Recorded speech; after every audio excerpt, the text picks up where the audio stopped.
Greetings, everyone, and welcome to episode 98 of Teaching Tales, the podcast totally devoted to sharing stories from the world of education. I am your host, Brent Coley, an elementary principal in beautiful Southern California.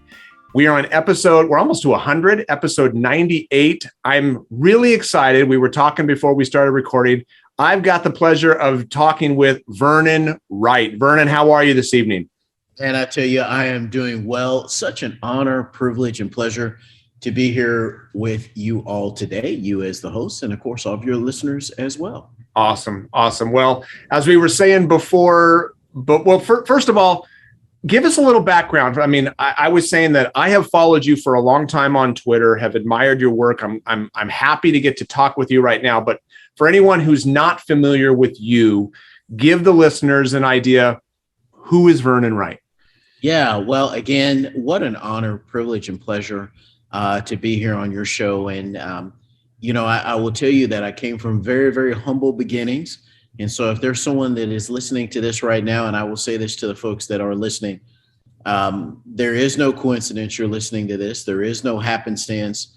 There's always a reason. There's always a plan. There's always a purpose. And I came from very humble beginnings. Speaker, author, consultant, and an educational leader as well.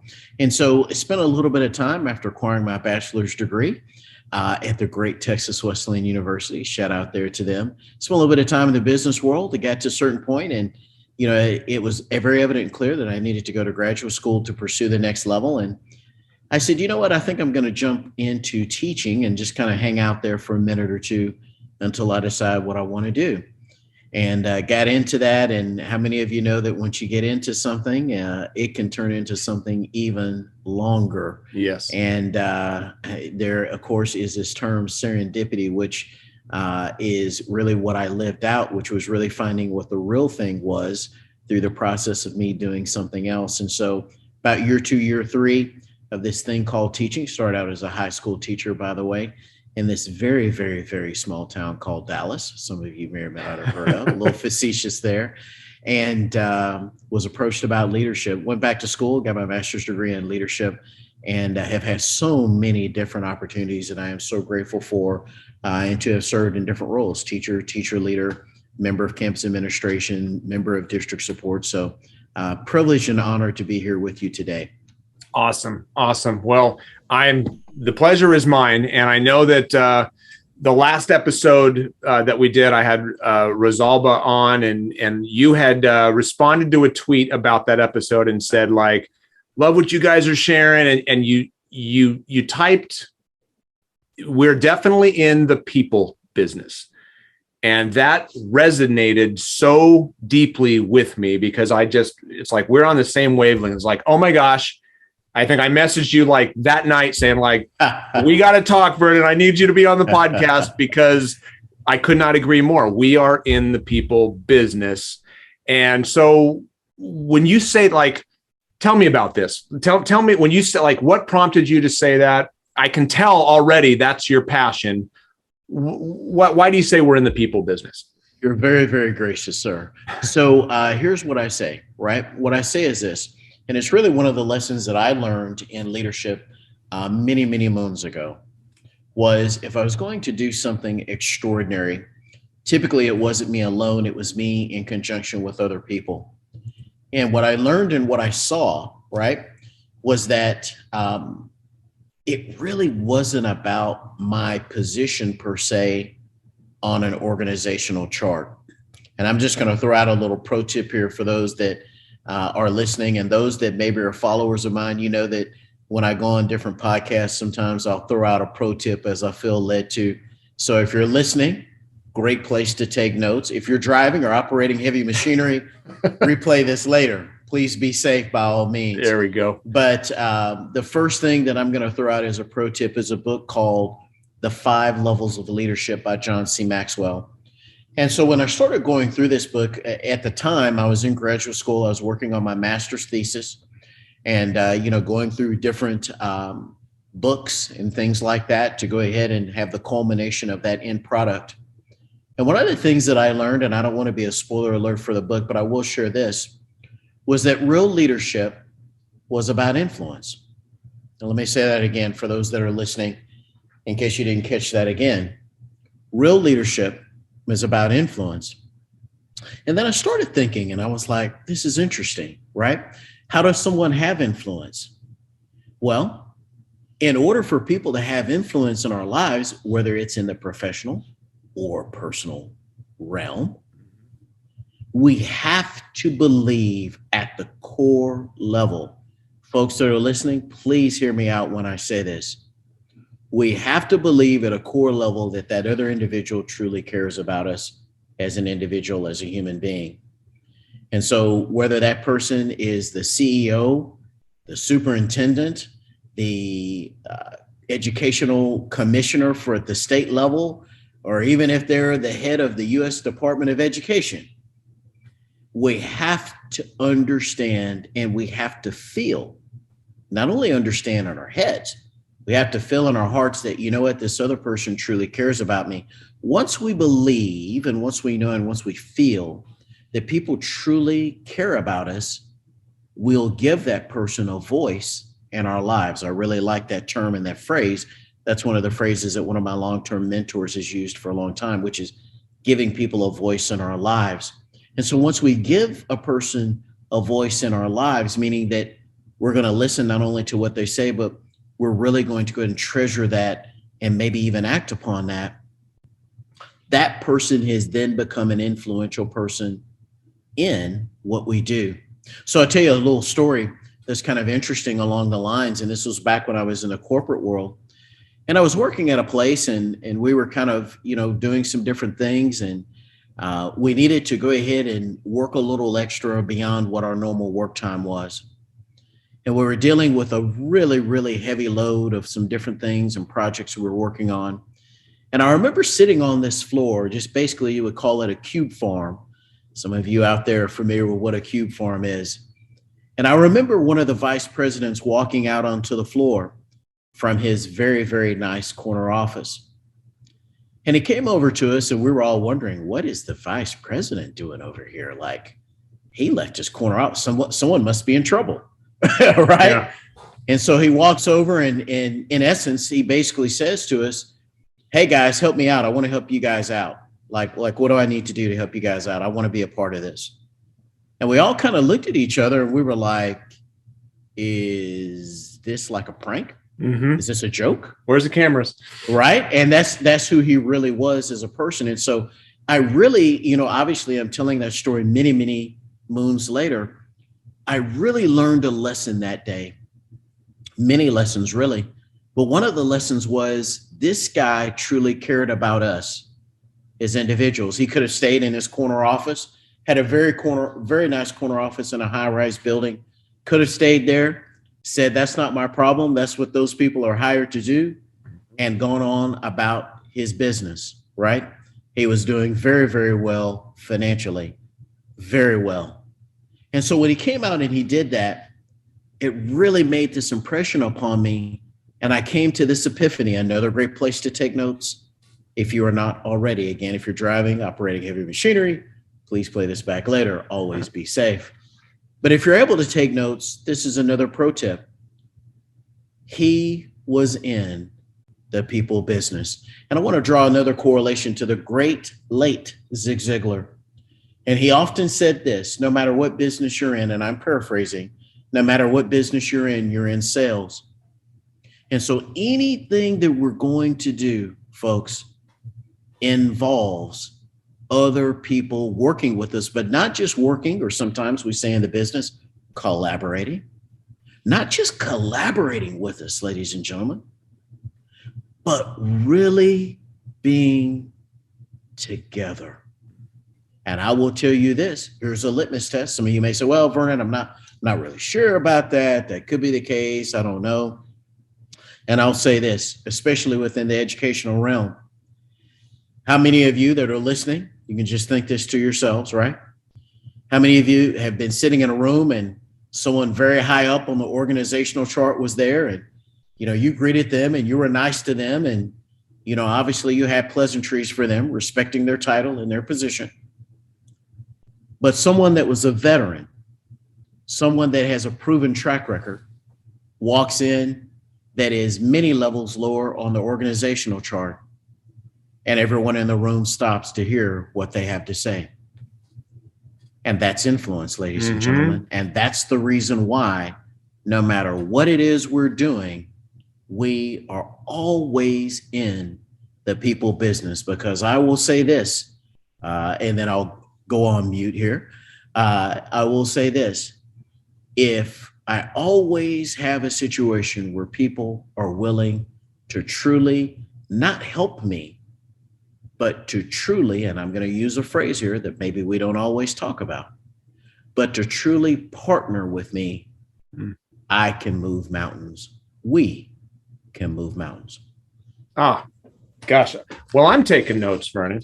I am not operating, gracious, sir. I am not operating heavy machinery. And I just jotted down, influence doesn't depend on your title. And I could not agree. It doesn't matter. Again, I'm an elementary school principal. Yeah, I got a business card that says principal. Do I have influence? Yes. But it's not because of the title, because I've got, like you said, the person who could be several tiers down in terms of the organizational chart, but I've also got playground aides out there who have, heck, they've got sometimes a lot more influence than I do, or our custodians. I mean, because they're in the trenches, and the kids look up to those people, and they will listen to those people. When you were talking about that too, it reminded me, I heard a story a long time ago. Lou Holtz, the great guy, great guy, famous coach. Everyone knows him. Went on to be a speaker, of course. Yeah, and I loved listening to him. And I heard him tell the story of when he got the coaching job at Notre Dame. And he said that the person took him down to the locker room in the coach's office, pointed at the nameplate that said coach by the door, and said, "Mr. Holtz, I can make you the coach of this team because coach is a title and titles come from above. But I can't make you the leader of this team because the players will choose who they will follow." And isn't that remarkable? That's remarkable. I mean, that's Lou Holtz. And that's like one of the greatest coaches of all time. But he understood from early on that my title, my business card, my nameplate, it doesn't mean anything if I'm not worthy of following. Like you said, the vice president getting out of his corner office and getting in the trenches, getting his hands dirty, rolling up his sleeves, saying, "What can I do to help?" That's influence. And I will say this, again, not to be a spoiler alert, but I will throw out another little pro tip about the 5 levels of leadership by John C. Maxwell. If you've not by chance heard of John C. Maxwell, great international guy, internationally renowned, internationally known as a leadership expert. He has written several books. For the 5 levels of leadership happens to be one of my all-time favorites. And has been obviously for quite some time. But he calls just what you described authority from a position on an organizational chart, authority from a position on a business card, authority from, as I've shared with people before, maybe a reserved parking space, wherever people are going to park at. That's level 1 leadership. So in other words, I want people to respect me and to honor my authority because of the standing that I have in my official role. But what I have found over the years in my different practices and in the different roles that I have been in, both in and outside of education, is simply this. When a person's leadership, right? Again, great place to take notes. Going to drop another pro tip here. So honored, privileged, and pleasured. And what a pleasure it is to be here with you all here on the show. When a person is relegated to having authority and influence, that is just level 1 leadership. It's just about, here's my title, here's where I'm at it. And you might wonder, Vernon, how do I know if I've worked for or worked with someone like that? If you've ever heard someone say, and I know it's no one listening here, on the podcast. If you've ever heard someone say, just tell them that I said it and I'm the so and so and so and so and so title, and they've said their title out loud, that the so and so and so and so says to do it. Right? That's very much so level one leadership. But when you lead from that perspective, here's what people do. And here's the pro tip, ladies and gentlemen. People give you compliance. They don't give you innovation. Let me say that one again. Great place to take notes. People give you compliance. They don't give you innovation. Well, Vernon, explain to us, share with us a little bit about what that means. Here is simply what that means. What that simply means is this: they will do just enough so that they are not, quote unquote, in trouble or on a, quote unquote, bad list. But when you are leading from a compliance-based perspective, people will not come in every single day and say, you know what? I really want to do something awesome and cool today that benefits this organization. And I got to tell you, ladies and gentlemen, this is one of the reasons why people have left, even some people in education, but people have left different positions and different roles to go work for things like startups, because that really was their passion. It was really where they felt like, you know what? I feel like someone cares about me.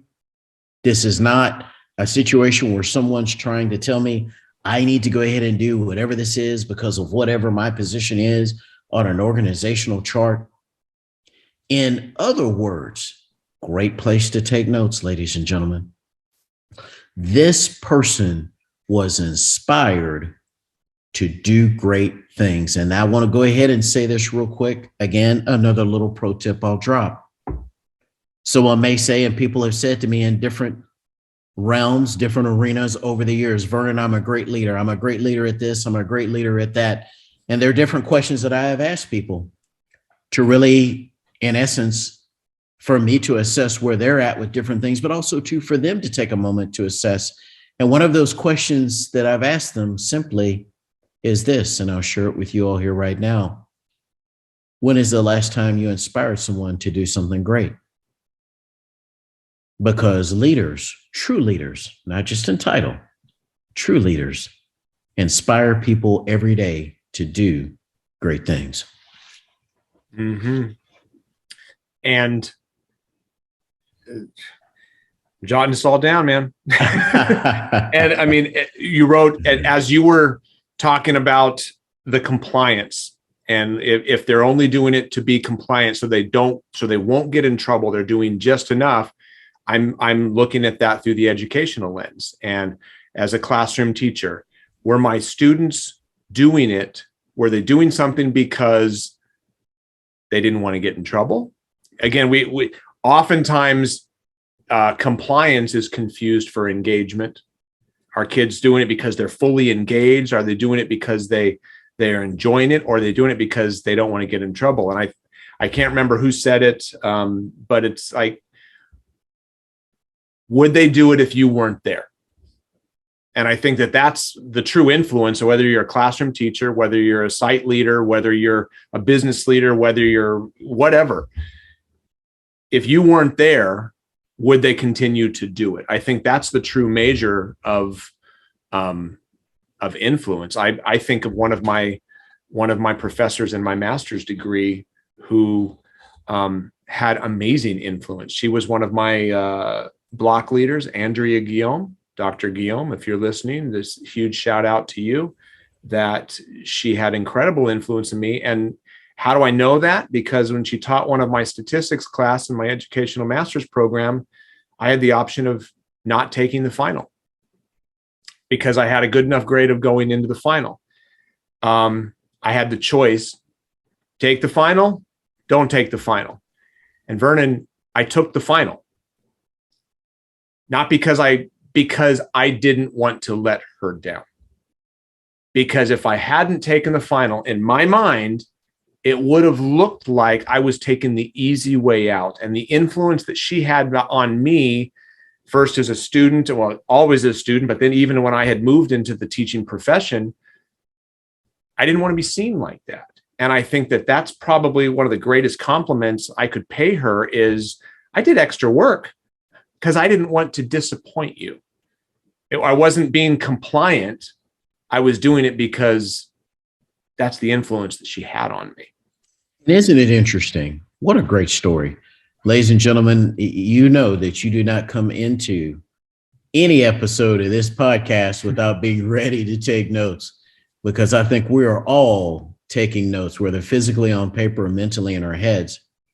What a great story. And it really points out, and I have never met this lady, but sounds like a phenomenal lady. But isn't it interesting that she was, in essence, what John C. Maxwell would call a level 5 leader, level 1 being the lowest, level 5 being the highest. And isn't it interesting that she had such influence in your life that you took a final that you didn't even have to take? And she had told you it's cool if you don't take it.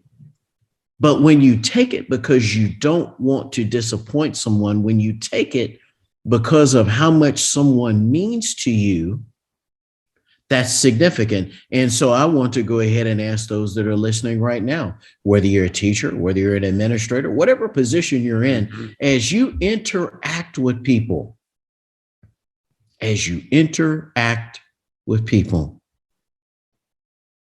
do those people really believe that you care about them? And I've often shared this story in different spaces when I've had different speaking engagements. I'll share it here very briefly. And it's really kind of a construct. And of course, there have been certain situations where teachers have had issues with certain students. And in some schools, you know, it's kind of set up. Of course, each school is different. Each school district is different. But some schools are set up where you have what's called a buddy teacher. Some of you may say, well, yeah, Vernon, man, I've had a buddy teacher before down the hallway from me. And you send the kid down the hallway to the buddy teacher. And the kid goes down the hallway to the buddy teacher. And lo and behold, ladies and gentlemen, for the rest of the school day, the student is a model student. There are no issues. And so one of the things that I ask people quite often is this: in that short walk down the hallway, did a miracle happen and the student transform? Right? That's not what happened. What happened was the student, even though, and this is a great place to take notes, folks, another pro tip, even though the student may not have necessarily articulated what I'm getting ready to say, this is what happened. The student, when they left the one room where they were being challenged at self-regulating their behavior, and they went to this other room, their challenge in self-regulating their behavior was still there. But they went into an environment where they believed this teacher cares about me, not just as a student. They care about me as a person, my family, everything where I've come from, even situations, ladies and gentlemen, another great place to take notes. If students find out that they have something in common with you, and let me say this as well, even deeper, having something in common with the student goes well beyond your race or your culture. And I will just sharing here, I will share something that has surprised many students over the years. And it's something I've had in common with a lot of different students. The fact that I'm a gamer. And when I mention Xbox, the students, they come alive. Yeah. They come alive. So one of the things, and here's another little pro tip, one of the things that I have asked students over the many years and the different places where I have been in over my career, and so grateful and so blessed to have been in those different spaces, I would often ask kids this question, and I've never had a kid refuse to answer, right? Never. I would ask them, I say, hey, if we got in our car, we got in a school bus, and we all as a class, we all as a group, we went to your house and we turned on your console, what game would be the first game to come up? And oh my goodness, Mr. Wright, I play Call of Duty, I play 2K, I play Madden, I play this, I play that, I play, And it's so interesting because over the many years, right? Over the many years that I've been in the business, it's so interesting to me because I'm kind of like, wow, this is what I'm thinking to myself. I wish they would talk that much when we're doing something academically. Yeah. Yeah.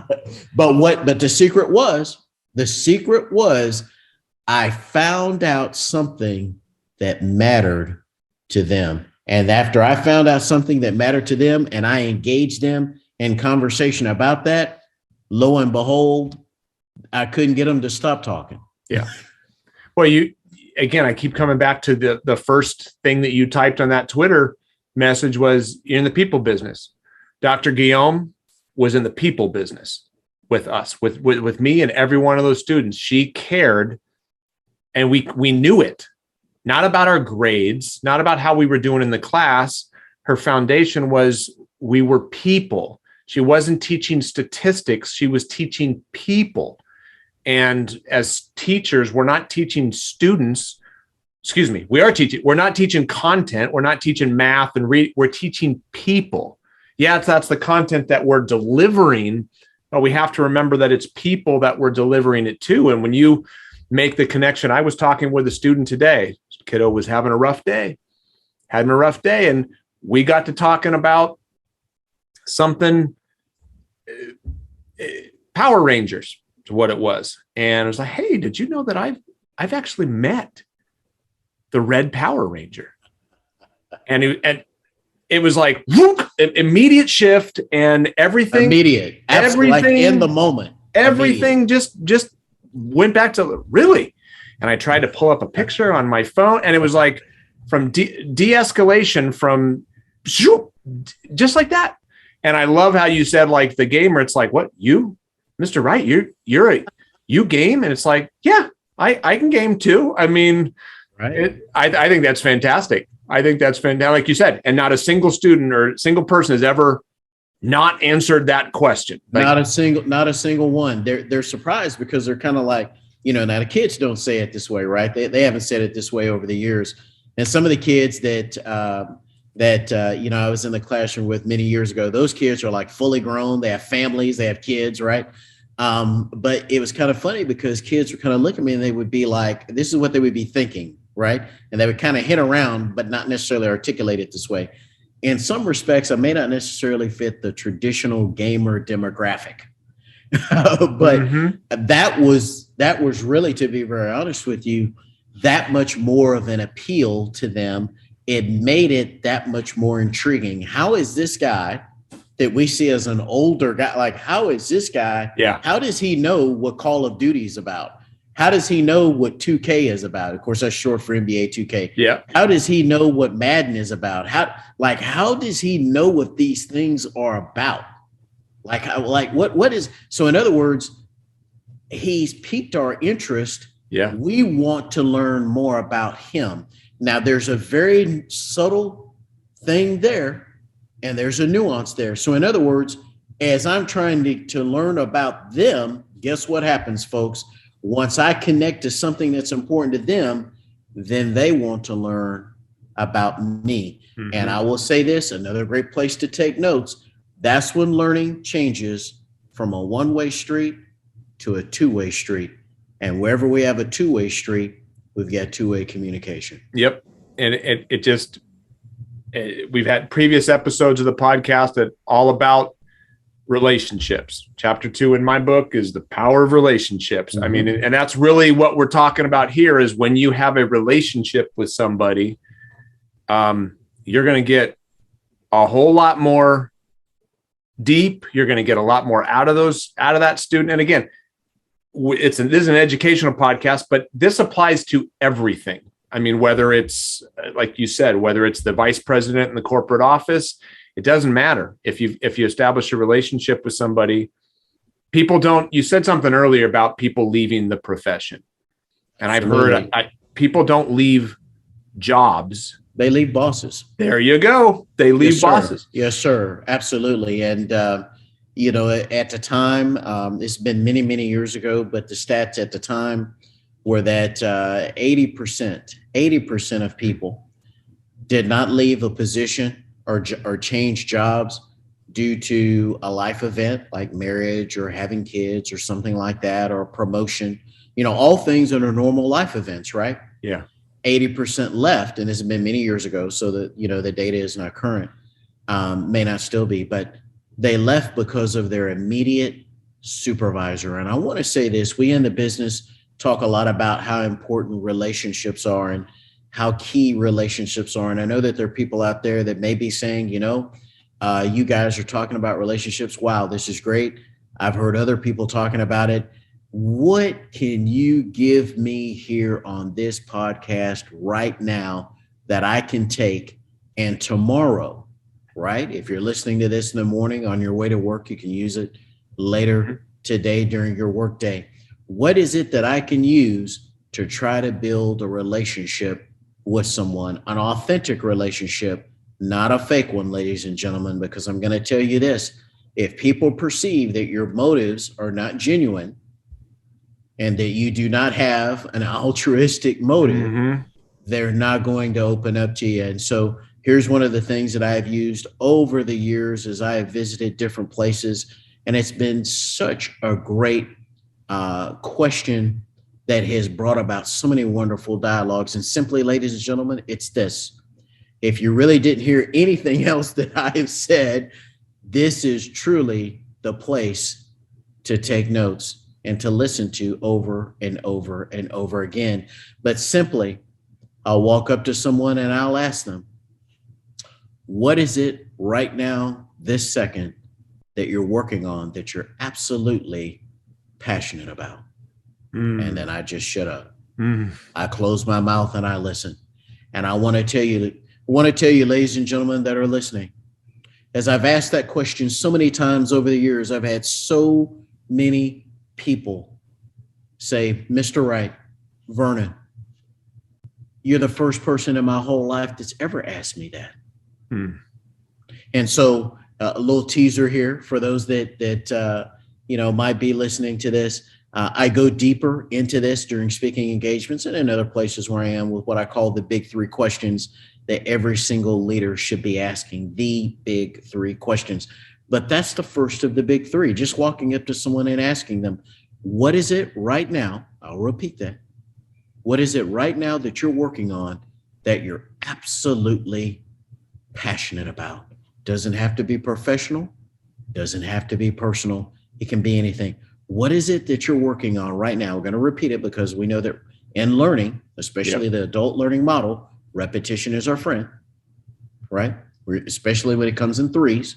Yep. What is it that you're working on right now that you are absolutely passionate about? And I will tell you, ladies and gentlemen, you just stand there, you close your mouth, and as we say in the educational profession, you give wait time. But I'm going to tell you this, in the years that I have done this is field tested by yours truly. I have never had a person look at me and say, I wish that you had never asked me that question. I don't like that you asked me that question.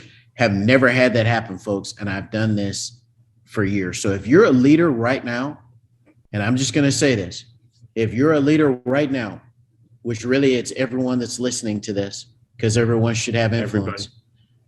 But if you're a leader listening to this right now, and you don't know what the people around you are passionate about, it's time to stop, pause, and reflect. Because I'm going to tell you something, folks.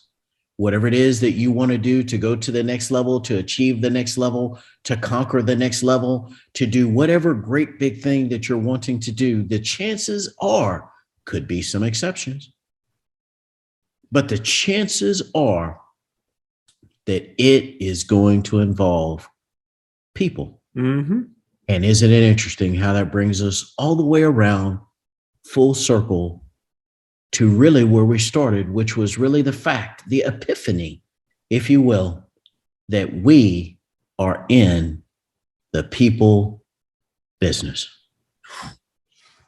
Exclamation point, period, end of sentence. No, it's just, I mean, when you asked that question, when you said, like, I immediately started thinking, and the thought that my mind was like, everybody loves to talk about what they love.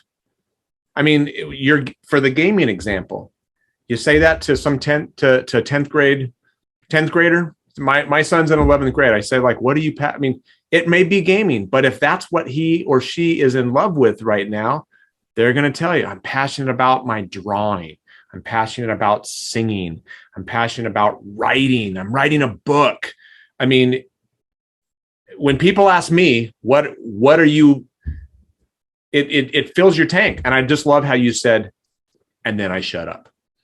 I asked the question and I shut up and let them go. That's what I was thinking. Indeed. Listen, that active listening. When you ask a question, then shut up and actually listen to them and let them have the floor. I think that is so, wow, Vernon, what a great place to end with that question. And I think for anybody listening, I love how I always try, like, okay, so what are we going to walk away with? And you've already done that. I don't even really have to sum up, but that last question is, as a leader, and you put it in there too.